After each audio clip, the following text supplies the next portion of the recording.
Bienvenue dans cette édition vespérale consacrée en grande partie à la rétrospective de la semaine. Mesdames et messieurs, bonsoir. D'abord, cette brève course à la magistrature suprême. L'opposition se serre les coudes pour la désignation d'un candidat commun qui va faire face à Félix Tshisekedi à l'issue d'un pourparler tenu à Pretoria en Afrique du Sud où les délégués se sont réunis pour la désignation d'un candidat commun. Il ressort que Martin Fayulu est écarté de la course pour les raisons que l'opposition ne souhaite pas dévoiler au public. Les travaux de Pretoria se sont clôturés par l'adoption des documents ayant trait à la création de la coalition Congo-Yassika en vue de la désignation d'un candidat commun dans le cadre d'un ticket de la coalition pour l'élection présidentielle prévue le 20 décembre prochain.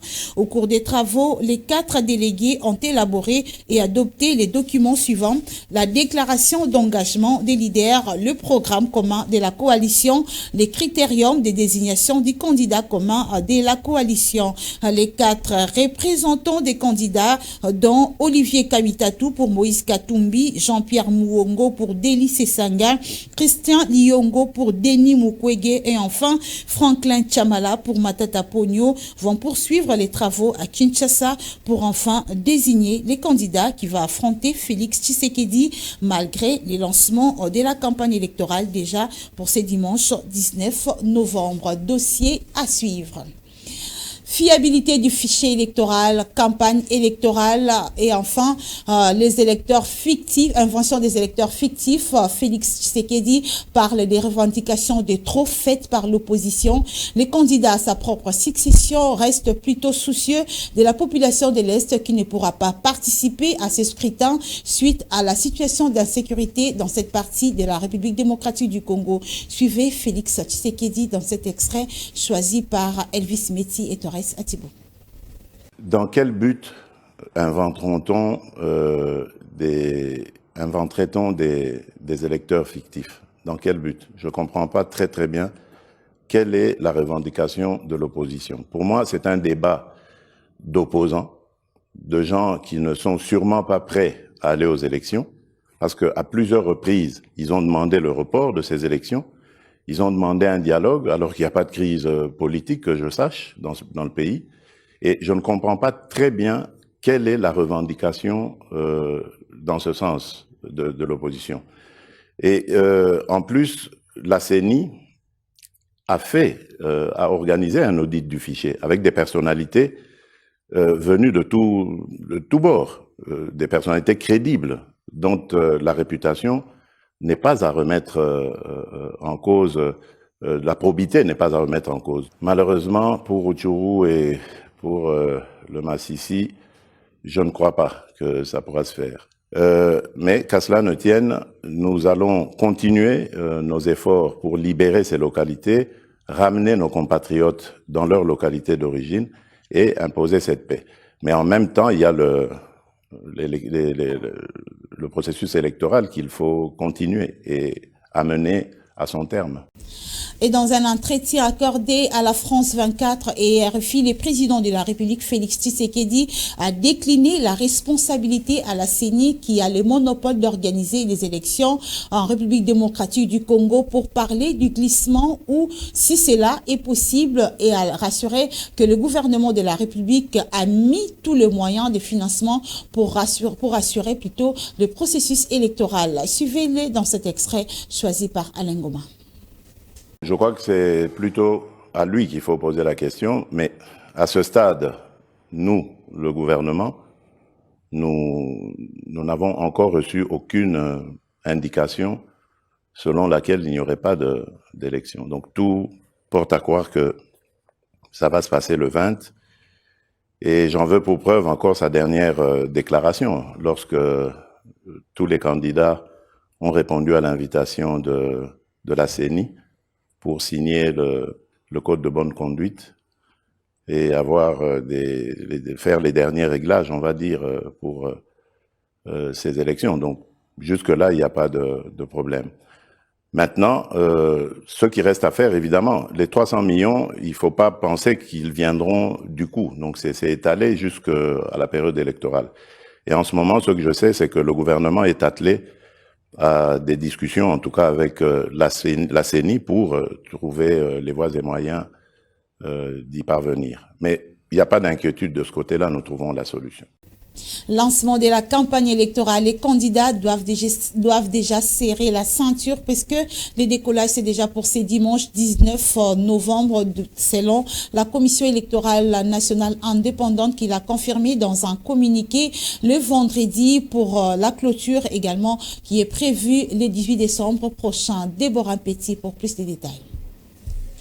C'est donc le 19 novembre que tout démarre, qu'on vient de l'annoncer la Commission électorale nationale indépendante. Dans le même temps, elle précise que les rassemblements électoraux au cours de la campagne électorale se déroulent selon les dispositions légales relatives aux manifestations publiques, en se référant aux articles 29 de la loi électorale et 45 de ses mesures d'application. La centrale électorale précise tout de même que tous les candidats ont droit à la liberté d'expression pendant leur campagne, mais il leur est notamment interdit de tenir des propos susceptibles d'inciter au mépris envers les tiers, à la haine, au racisme, au tribalisme ou à tout autre fait répréhensible par les lois de la République et autres faits condamnables. Une autre précision détail, c'est qu'il est interdit tout affichage sur les édifices publics au cours de la campagne électorale. Il a cependant lieu de constater que certains candidats se sont évertués à commencer leur campagne électorale bien avant les jours indiqués. L'on pouvait l'observer dans différentes affiches des candidats placés sur les places publiques avec des messages à peine dévoilés des campagnes électorales. Cette pratique a malheureusement persisté. Sur les réseaux sociaux où cette campagne avait commencé depuis bien longtemps,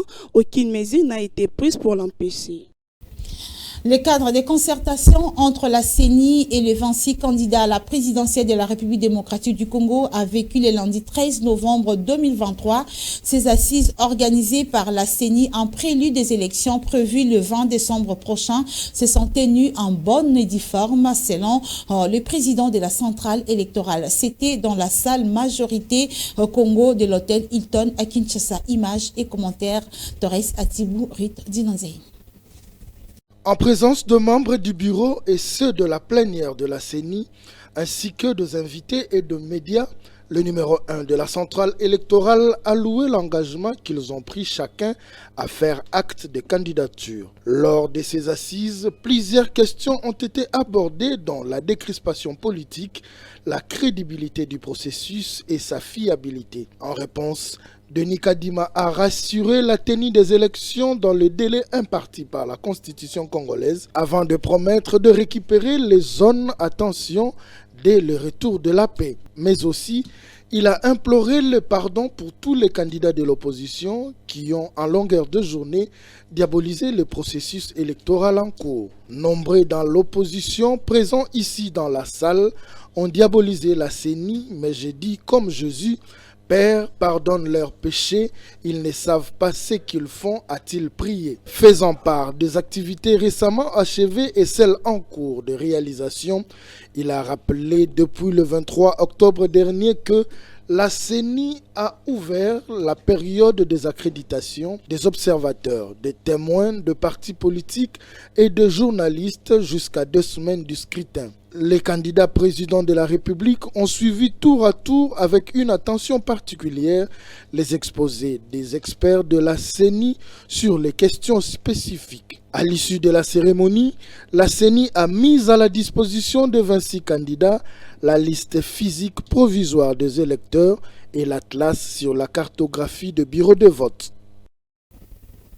L'actualité, c'est également le discours du premier quinquennat de Félix Tshisekedi devant le Parlement réuni en congrès où le président de la République a vanté les différentes réalisations de son premier mandat. Suivez-les dans cet extrait choisi par Alain Goma.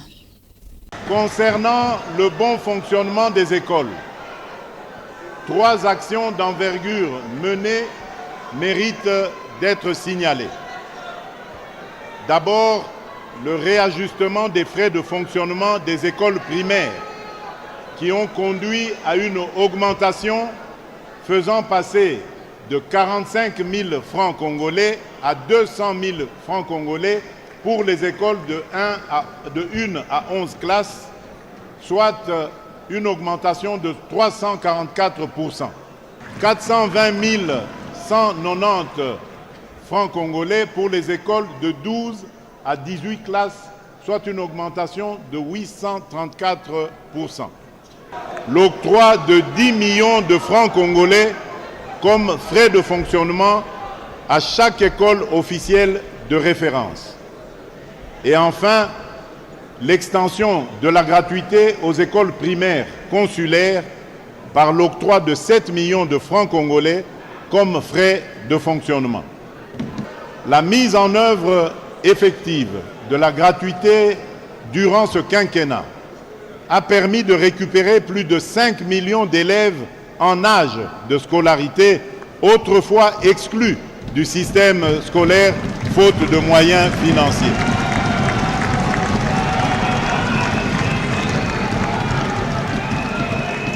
Ainsi, les effectifs des élèves sont passés de 16 809 413 en 2018 à 25 772 957 en 2023.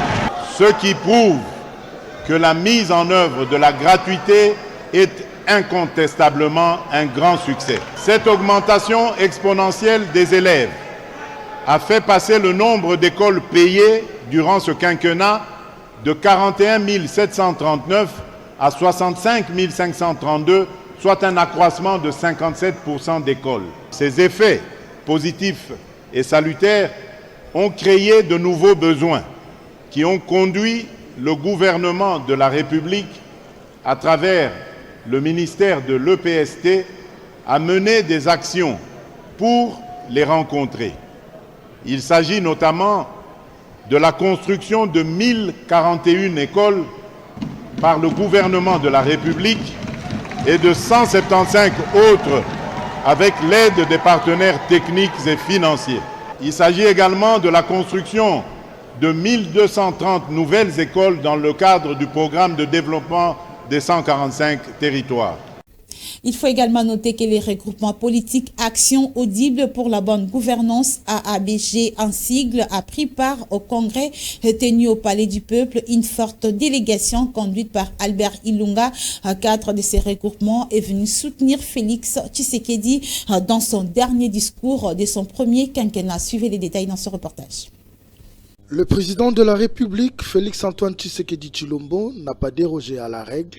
Comme prévu, à chaque fin de l'année, il tient un discours sur l'état de la nation devant les deux chambres du Parlement réunies en congrès. Ce mardi 14 novembre, Félix-Antoine Tshisekedi Tshilombo était devant les élus du peuple et les élus des élus pour leur montrer les avancées qu'a connues la République démocratique du Congo malgré quelques failles. Plusieurs regroupements et partis politiques proches du pouvoir ont répondu présents à la dite cérémonie, à savoir Action Audible pour la bonne gouvernance AABG en sigle, conduite par le coordonnateur provincial de la dynamique Guilain Nembo, ville de Kinshasa, structure membre de ces regroupements. Dans l'hémicycle, les militants des AABG ont manifesté leur soutien au président de la République avec des chants et des cris de joie. Réagissant au discours du chef de l'État, Doudou Albert Ilunga, cordon provincial de la dynamique Guilain Nembo, ville de Kinshasa, a tenu à féliciter le président de la République pour son bilan et sa position sur les forces de la MONUSCO. Contrairement à tout ce qu'on a toujours vécu, les faux discours des anciens présidents, celui-ci, comme vous le constatez, c'est un discours bilan, un discours clair, un discours pratique sur ce qui se passe en République démocratique du Congo et ce qu'il a comme vision pour développer ce grand pays. Ce discours retrace tout le parcours depuis 2019 à maintenant et vous constaterez que toutes les flèches vont vers le haut.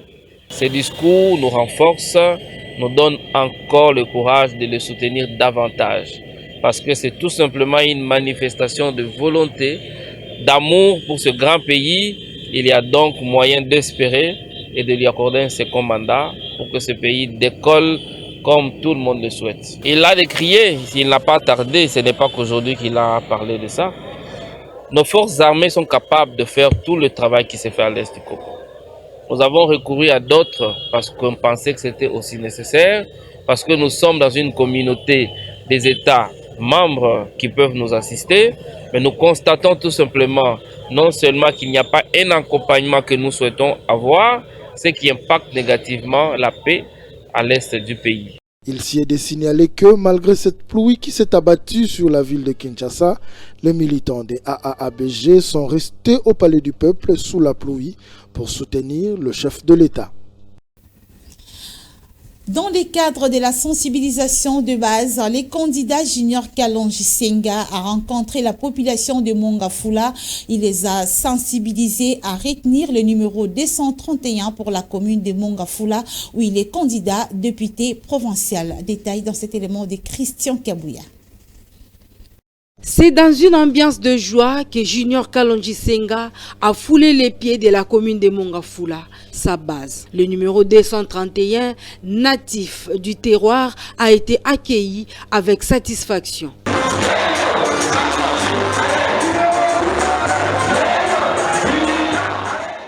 Dès sa prise de parole, Junior Senga a conscientisé sa base à voter utile pour le numéro 231, le numéro qu'il porte pour la provinciale.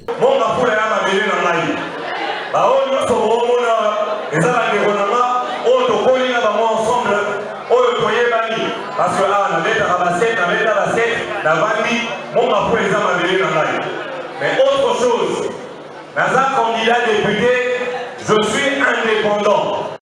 Le souci majeur de Junior Kalonji Senga, le numéro 231 de la commune de Mongafula, est de voir sa municipalité être développée. Sur place, il a exposé sur son programme d'action, résumé sur l'impact de l'implication de tous les Congolais pour que la République démocratique du Congo demeure un pays utile pour le continent africain, mais aussi pour toute l'humanité. Premièrement, je bénis Dieu. Parce que nous sommes en train de clôturer de la belle manière la période de pré-campagne. Donc voilà, qui est terminée à Mongafula, mon lieu, je dirais, de prédilection, un peu ma base, quoi, parce que Mongafula aussi, c'est l'endroit où j'ai grandi, j'ai vécu, j'ai étudié. Mais au-delà de ça, c'est aussi, entre guillemets, ma base, quoi. Donc en tant que député provincial, c'est ici que je devrais avoir le maximum. Vous avez vu vous-même, les gens ont répondu massivement. C'est vraiment très intéressant, donc je bénis Dieu par rapport à ça. Bientôt la campagne proprement dite va commencer. Et c'est là, on l'espère avec la grâce de Dieu, tout va bien se passer. La population de Mongafula a remercié Junior Kalonji Senga, le numéro 231, pour tous ses efforts consentis afin d'amener la jeunesse de Mongafula à la raison. Le début de cette campagne électorale a constitué une vraie occasion pour Junior Kalonji Senga, véritable natif de Mongafula, à dire la vérité à tous les natifs de Mongafula, à voter utile pour le numéro 231 qu'il porte.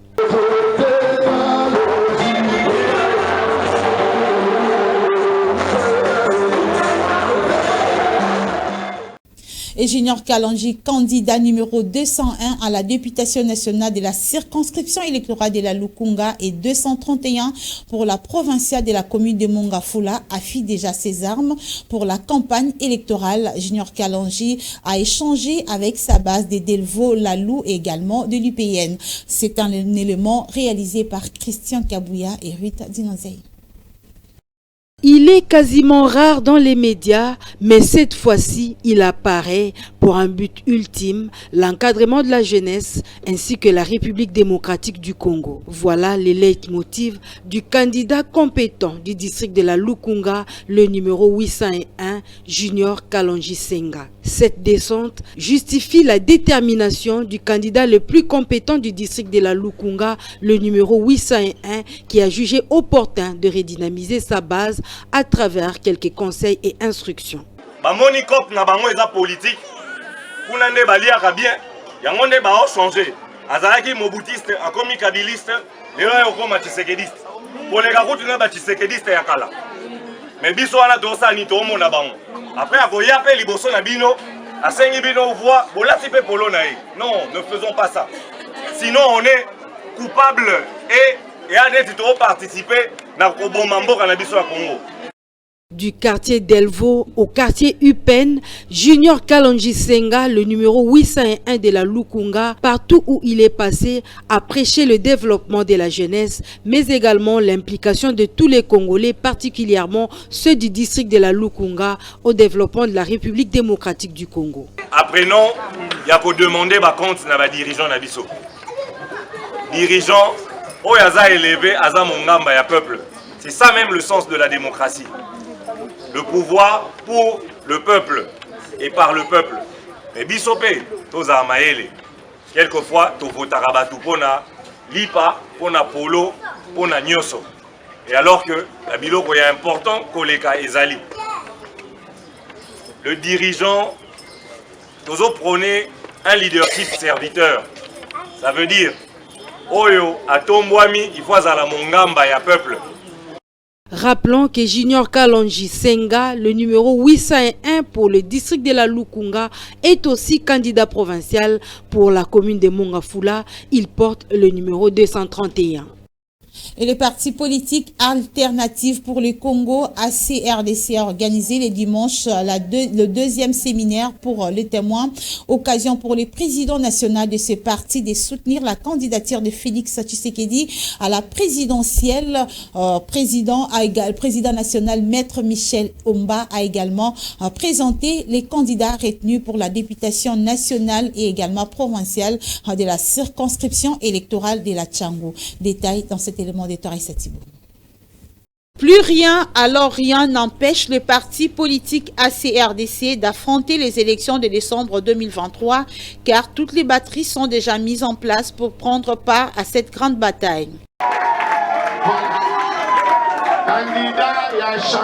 Dans cette salle remplie comme un œuf, il était question pour le président national du parti ACRDC, Maître Michel Ombata-Luata, d'insister sur la dernière touche afin de bien armer. Les chefs des sections vont à leur tour recruter et former les témoins retenus pour la bataille. Ces volontaires du parti de Michel Ombata-Luata ont en présence de plusieurs invités, dont les chefs coutumiers, cadres et membres du parti, promis de travailler pour le concours du parti ACRDC. Et cadre du parti, parce que maintenant nous sommes en train de former pour les élections, former les témoins et les observateurs de certaines ONG qu'on nous a présentées. Donc c'est la formation des témoins pour se préparer, voir comment ils vont se comporter dans l'urne. Le défi que nous avons, c'est avoir autant de témoins, fois autant de bureaux de vote. Faisant d'une pierre deux coups, le président national du parti ACRDC, Maître Michel Ombata-Luata, a saisi l'occasion pour présenter les différents candidats députés nationaux et provinciaux mis dans la course pour les élections à venir, et cela tout en soulignant la position du parti ACRDC de soutenir la candidature à la présidentielle de la République de Félix Antoine Tshisekedi Tshilombo. Fachi beton tosa ya kokeni na nzela na ye po akende na nzela na ye aza na besoin mpona kopesa makasi fo nde azala na badepute. Donc ntina na yango azali na posa esika bazali kotelemisa candidature na ye oponela ye badepute na ye moko. Ces vaillants combattants de la CRDC envoyés au front pour les camps du parti ne sont pas le moindre.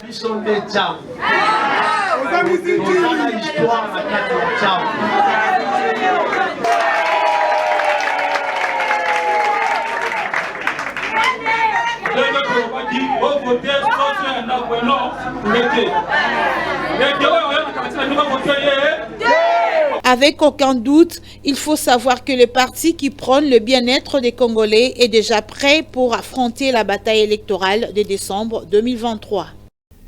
Et pour terminer, sachez que le chef suprême, président général et chef de la confession religieuse des églises autochtones traditionnelles Bangunza PV Longo, son éminence l'ambassadeur Mangele Silubasa, a ouvert officiellement le deuil du chef né Congo de Bundu Diamayala, le phénomène d'Ansemi, à l'intention de tous les Ngunza autochtones et membres de la Crétébem. Cet appel lancé vise à honorer la mémoire du grand chef de Bundu Diamayala avant le programme des obsèques qui sera communiqué incessamment. C'est dans la douleur qu'on reconnaît un vrai ami. Cette sagesse africaine est une réalité vécue par la famille de feu Nemwanda Nsemi, décédée il y a quelques jours et dont les obsèques seront organisées dans les tout prochains jours. L'exemple typique, c'est celui du chef suprême de la confession religieuse des églises traditionnelles autochtones Bangouza PV Longo, l'ambassadeur Mangele Silubasa, qui a mobilisé les membres de sa confession religieuse pour non seulement honorer la mémoire de celui qu'ils appellent affectueusement Kaka, mais également de perpétrer son idéologie. Devant les responsables des Bundu Diamayala, les Makessa, ainsi que quelques membres de sa famille biologique, le chef suprême des Bangouza, son éminence Mangele Silubasa, a lancé un message fort à tous les Bangouza en vue de leur participation massive aux obsèques de Longia Congo. Longi na biso, obele moko Longi ya Congo, ne Mwanda Nsemi, yende akutisi zikanda ezindinga.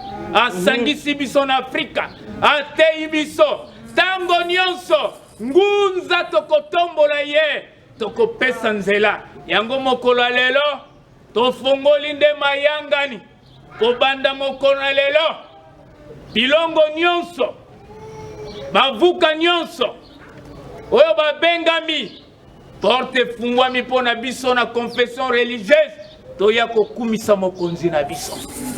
Toya kokembelela mokonzi na biso. Potolo bazali na bomo. Après ce message fort lancé par son éminence l'ambassadeur Mangelesi, des rituels honorant la mémoire d'un chef spirituel ont été exécutés en vue de magnifier les combats de Nemwanda Nsemi Longia Congo.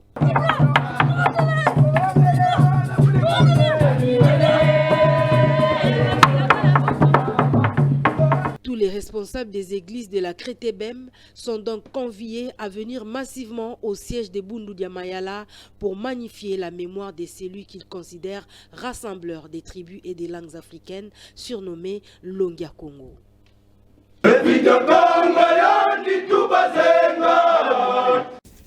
Point final à cette édition du journal sur la FM Télévision, une édition consacrée à la rétrospective de la semaine. Mesdames et messieurs, merci à vous de l'avoir suivi et on se retrouve prochainement si Dieu le veut.